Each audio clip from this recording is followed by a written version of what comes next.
Thanh spent precious time to share her love and wisdom, answering some questions that members had on various topics. Today, we are blessed to present the insightful conference entitled New Year's Eve Ghost Stories Part 2 of 8 on Between Master and Disciples, given in English on December 31st, 2020.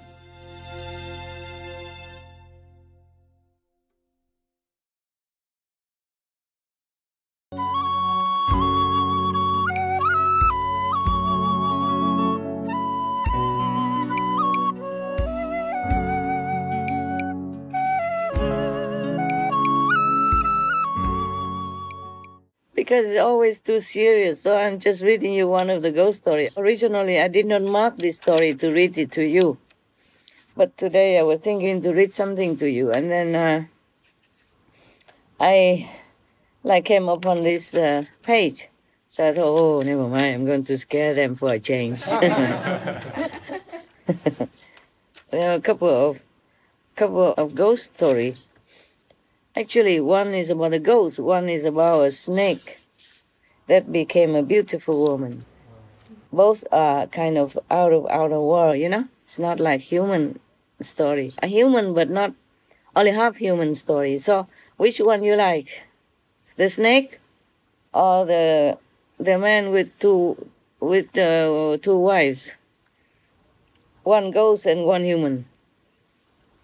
The snake. The snake. Snake? Okay, snake it is.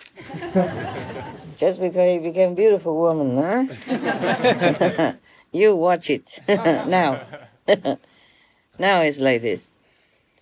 This is a story about a snake. I have to mark it so I know that I already read it. Mostly I just mark those, religious kind of stories, yeah? About the Jewish tradition and all that. But that we will have time for all that, okay? Today is almost like New Year, huh? Yes. And after midnight already, right? Yes. What time is it? 1:31. Wow. Aren't we good, huh? We really work day and night, no? Okay, so we spare some time today to talk about the snake. Thank you, Master.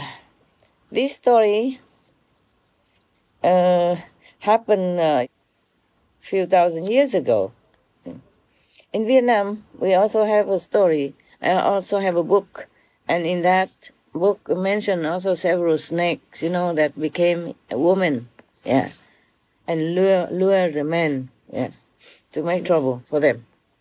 Some make trouble, some just to make them fall in love. Okay, this story is about a troublemaker snake. A few thousand years ago, like long time ago. Yes. There was a handsome young man. He's a horse rider. One time he rode across the desert.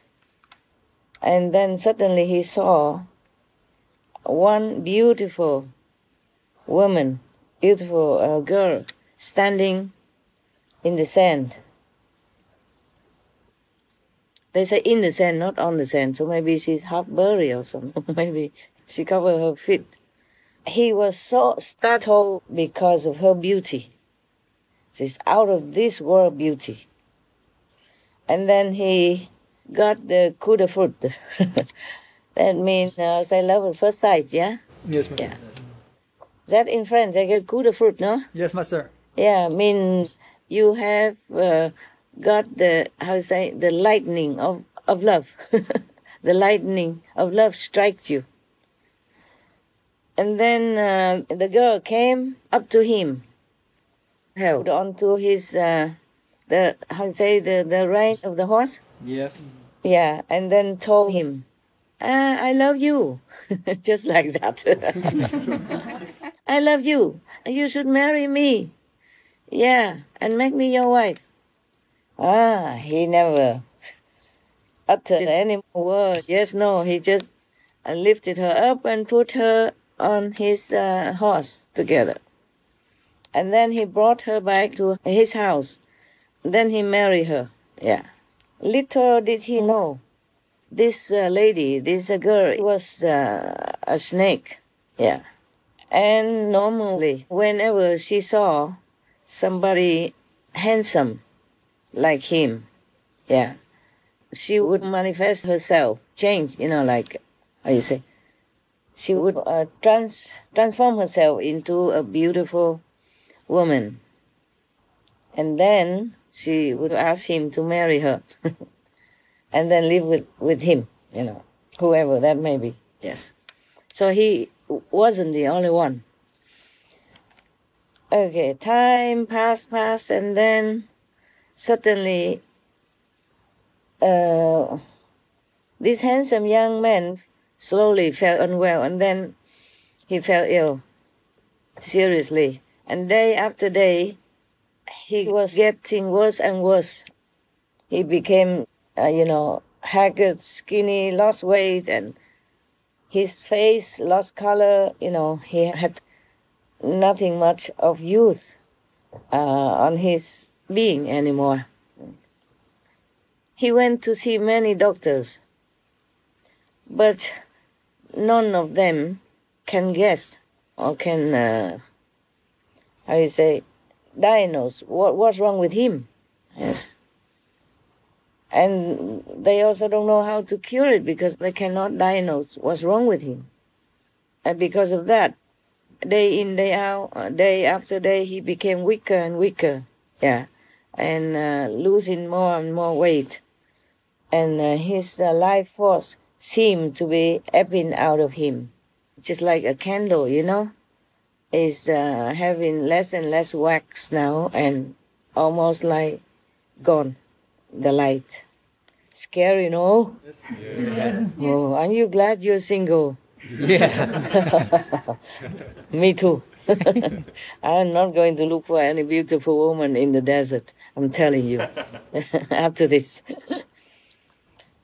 One day, it happened that his wife went out, and there was one dervish.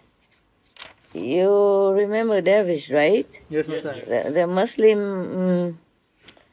The Muslim followers of the branch of what's the name of that then? I forgot. Sufi. A Sufi, yeah, a Sufi branch of Muslim, yeah. So one of the followers or the priests went to that area and then happened to pass his house, and he went inside. He went to the door and asking for some alms, yeah, like all the priests do or monks do when they travel, because they don't have money with them. That's how they did in the old days, yeah. Like the Buddhist monks, it's a tradition of the monks. The monks of many traditions, they do that, yeah. They go before they don't have even a car or no money to go on the horse, so they just walk around and they ask for alms wherever they can. So and he went in front of the door and asked for alms. Then he saw this young man, and he asked him, "Hey, why are you looking so sick like that?" The young man said, I also don't know.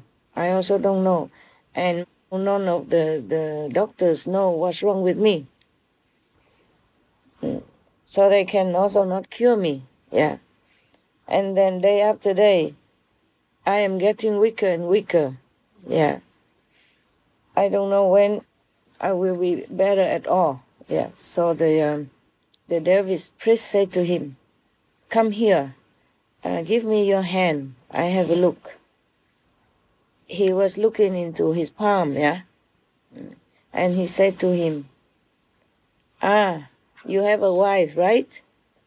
He said, Yes, I'm married." So the dervish asked him, "Do you sleep with your wife at night?" The young man said, Of course. Yeah, but do you ever see your wife get up at midnight and go out of the room? He said, No, I never pay attention. So the dervish told him, I have to tell you something regretfully, that your wife is not a human. she's a snake. Oh. Oh, and then the man was very, very aghast. He could not dare to believe it, to believe what the dervish priest said. So and then the dervish priest said to him, okay, if you don't believe me, then you can try this and that. Okay? So the man said, well, please tell me what to do. So the dervish said, okay, you, today, when she cooked the soup, you put a lot of salt into her soup. Yes. And then you empty all the water in the house. None of the drop of water should be left. Don't leave any drop of water inside the house. But before that, you hide the key so she cannot go out. Yeah. And before that, you cut one of your fingers. And then you put salt on the wound so that the whole night you will be feeling very painful, so you won't be able to sleep. Okay? Like that you can see if she comes out or do something or not. All right. So, the man did exactly everything like the dervish priest told him. And then he pretended to lie down and sleep immediately. At midnight, his wife woke up, felt that's thirsty, terribly thirsty, because she ate the salty soup that he put some more salt in it.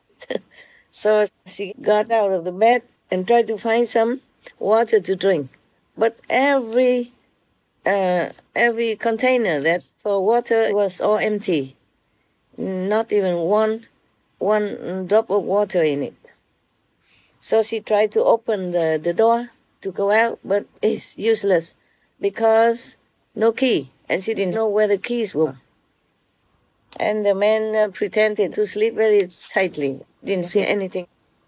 So she tried very hard, and she could not go out, so she lay down on the floor, turned around 3 times, and transformed herself back into a snake so that she could slide, out from under the door gap. Okay, so she went out to the well outside, in the garden, and then hung herself down to drink some water from the well. And then she came back inside, transformed herself again into that beautiful lady, and lay next to him. Yeah, slept as usual. The young man, pretended to sleep, but he saw everything. He also did not say anything at all. Next morning, the dervish priest returned to his house and then asked him, did you see anything? The patient said, yeah, I saw everything. I understand everything now. And then he told the priest everything that happened with his wife last night. So the priest said to him, now you have seen it all with your own eyes, eh? Do you want to get rid of her or not? So the man said, yes, I want to. Because if he doesn't get rid of her, then he will die. Understand me? He will die sooner or later. Yeah, and very soon. After all his life force has been absorbed by the snake. You see what I'm saying? Yeah. Yes. And the more she absorbs the human's energy, life energy, the more she becomes stronger. And then she can continue to do her trick. Yeah? Mm-hmm. All right. So the dervish said to him, okay, in that case, you listen to me. You tell your wife to bake some cake, some cake. And then you have to light the oven yourself. Yeah, light the oven by yourself. Make the oven hot, as hot as possible.